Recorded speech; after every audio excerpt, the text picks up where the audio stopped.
kesempatan untuk wawancara beliau. Saya Nurul Fitria, guru SMP Negeri 55 Jakarta, sekaligus saya sebagai CGP Angkatan 9 Provinsi DKI Jakarta. Dan di sini beliau selaku pimpinan di sekolah kami di SMP 55, kami ingin mengetahui bagaimana beliau dapat mengidentifikasi kasus-kasus yang berkembang di sekolah, baik kasus terhadap murid, murid dengan murid, guru dengan guru, ataupun guru dengan murid.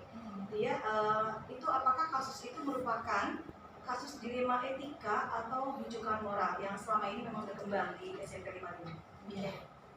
Baik, jadi memang kalau kasus itu di setiap sekolah pasti beragam ya. Iya. Ada kasus antara murid dengan murid ya, lalu murid dengan guru, dan antar sama guru ya. Nah kalau murid dengan murid biasanya itu saya dapat laporannya dari guru BK dan kemahasiswaan ya. Jadi untuk kasus-kasus yang kategorinya ringan dan sedang biasanya diselesaikan di ruang BK bersama dengan kemahasiswaan. Tapi kalau sudah kategorinya berat baru di ruangan saya. Begitu juga dengan kasus guru dengan murid nih ya. Tapi kalau guru dengan guru biasanya langsung saya atasi. Nah, macam-macam kasusnya itu juga ada yang berkaitan dengan disiplin ASN ya. Jadi ya sudah terisi disiplin ASN yang dikategorikan di situ. Tapi ada juga yang sifatnya seperti ini ya, dilema etika ya. Nah ini kadang yang sulit gitu kan. Nah maka ketika saya dapat laporan dan seperti ini, jadi saya panggil yang bersangkutan terlebih dahulu satu persatu, tidak dua-duanya ya. Satu persatu saya tanya dulu detail ya, detail permasalahannya, kemudian nanti saya catat dulu nih ya hal-hal yang pentingnya apa ya dari penjelasan beliau ya kan. Nah kemudian saya lihat di sini siapa sebenarnya yang ambil bagian dalam masalah ini nih, yang terlibat ini siapa aja. Dari situ saya bisa menyimpulkan oh ini masalah murni moral ya, atau berkaitan dengan kode etik ya kan, atau berkaitan dengan sopan santun, atau hanya disiplin ASN nih gitu. Jadi dari fakta-fakta yang dijelaskan itu saya baru identifikasi ini berkaitan dengan apa. Nah kalau berkaitan dengan dilema etika maka nanti ada tahapan-tahapannya, beda dengan kasus yang disiplin. Tadi beliau katakan bahwa yang lebih sulit adalah dilema etika. Karena memang dilema etika itu adalah benar lawan benar gitu ya, tidak ada yang salah di situ.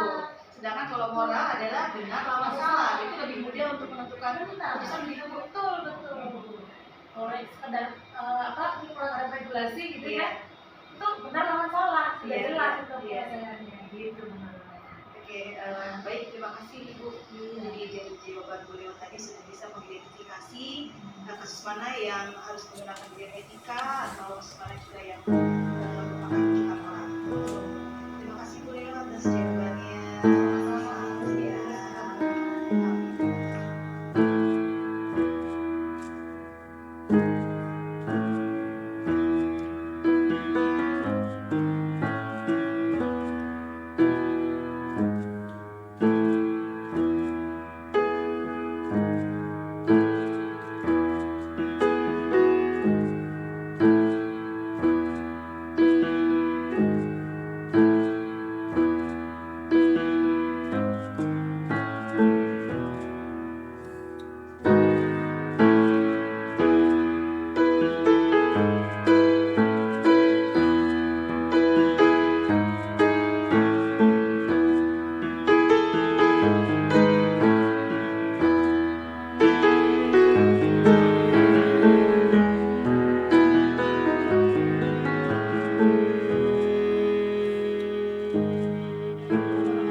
Waalaikumsalam warahmatullahi wabarakatuh. Kenalkan, saya Nurul Fitria, CGP Angkatan 9 dari SMP Negeri 55. Sebelumnya mohon izin dan terima kasih kepada Bu Saida atas waktu untuk hari ini. Saya selaku CGP akan mewawancara Ibu terkait pengambilan keputusan berbasis nilai-nilai kebajikan sebagai pemimpin. Nah, di sini Bu Saida selaku pemimpin atau kepala sekolah SMP Negeri 65 Jakarta. Mohon izin Ibu, saya akan mengajukan pertanyaan tentang bagaimana Bu Saida dapat mengidentifikasi kasus-kasus yang ada di sekolah yang merupakan dilema etika atau rujukan moral. Karena tentunya pasti di sekolah banyak sekali kasus ya Bu ya, baik dengan murid, itu murid dengan guru, murid dengan murid, ataupun juga guru dengan guru. Gitu. Nah, menurut Bu Saida bagaimana dalam mengidentifikasi kasus-kasus tersebut? Yang selama ini ya saya alami ya, memang banyak sekali kasus-kasus yang terkait dengan apa tadi yang dilema etika. Kalau nggak salah kan, kalau dilema etika itu kan benar dengan benar ya. Betul. Iya. Nah, kemudian yang satu lagi rujukan moral ya. Kalau menurut saya dari dua itu memang harus dipilah-pilah dulu, mana yang termasuk dilema etika, mana yang termasuk rujukan moral. Tapi dari kedua itu saya yang agak sulit justru yang dilema etika, karena ini benar dengan benar ya. Jadi harus mencari yang paling benar lah istilahnya seperti itu. Tapi kalau rujukan moral selama ini ya yang saya alami, saya masih bisa menghandle ya. Bahkan kadang-kadang mungkin karena itu harus cepat ya, dengan cepat diputuskan. Ya kadang-kadang saya tidak menanyakan ke tim atau bertanya musyawarah dan lain sebagainya. Nah, jadi saya lihat dulu kasusnya seperti apa, kemudian ini harus dilaksanakan atau diputuskan cepat atau tidak gitu. Kalau misalnya cepat ya berarti harus sesegera mungkin saya ambil keputusan ya. Tapi semuanya harus berdasarkan aturan, bukan karena mungkin kepentingan pribadi atau kepentingan atasan gitu ya. Subjektivitas betul. Nah, jadi selama ini saya nggak akan melakukan hal seperti itu ya, subjektivitas. Walaupun mungkin bisa jadi ada yang menyangkanya seperti itu ya, bisa jadi ya. Padahal sama sekali tidak ya, sama sekali tidak. Nah, jadi kalau yang satu lagi rujukan moral itu biasanya saya agak cepat ya mengambil keputusannya, karena biasanya juga ditanyakannya atau posisinya itu yang bersangkutan atau yang berhadapan dengan saya pun juga minta keputusannya cepat gitu, seperti itu. Jadi melihat situasi dan bobot dari kasusnya itu. Baik, terima kasih. Ibu memiliki sebuah jadwal tertentu dalam sebuah penyelesaian kasus dilema etika. Apakah Ibu langsung menyelesaikannya di tempat saat itu juga, atau ada sebuah jadwal tertentu untuk menyelesaikannya? Bentuk atau prosedurnya itu seperti apa? Gitu. Tergantung dari kasusnya ya.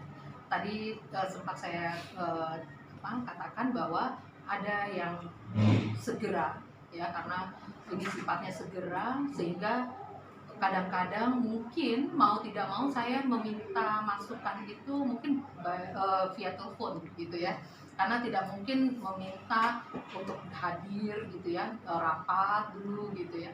Nah, jadi memang tergantung dari kasus apa yang kita hadapi. Nah, tapi kalau itu menyangkut siswa, misalnya ada siswa yang tiba-tiba dia mau keluar ya dari sekolah, tapi saya selama ini belum pernah mendengar kasusnya. Nah, ini kan sesuatu yang nggak mungkin saya tanda tangani ya, mau keluar dari sekolah gitu ya. Saya harus tahu persis apa masalahnya gitu. Nah, yang seperti ini tentunya saya harus ada jadwal dulu ya, jadwal pertemuan dulu ya, jadwal pertemuan dulu dengan walasnya, mungkin dengan guru kelasnya, kemudian dengan BK, dengan wakil kesiswaan, kemudian dengan mungkin bisa jadi orang tua itu harus kita hadirkan juga. Dan kalau komite ya, seandainya komite juga tahu permasalahan ini, ya mungkin bisa saya hadirkan juga. Nah, di situ kita baru berembuk ya, mencari, menggali apa sebenarnya masalah yang sudah terjadi. Nah, jadi kalau bisa saya simpulkan bahwa semua ini tergantung dari permasalahannya. Apakah ini perlu diputuskan segera atau masih bisa ditunda? Kalau misalnya bisa ditunda, mungkin ada penjadwalan. ya pertemuan gitu. Jadi tadi nyambung dengan jawaban Ibu yang tadi tentang langkah-langkah ya Bu Ya, ya. betul. Dengan langkah-langkah ini berarti kan juga butuh waktu Betul. ya. Dan waktu ini juga disesuaikan dengan bobot kasusnya. Betul.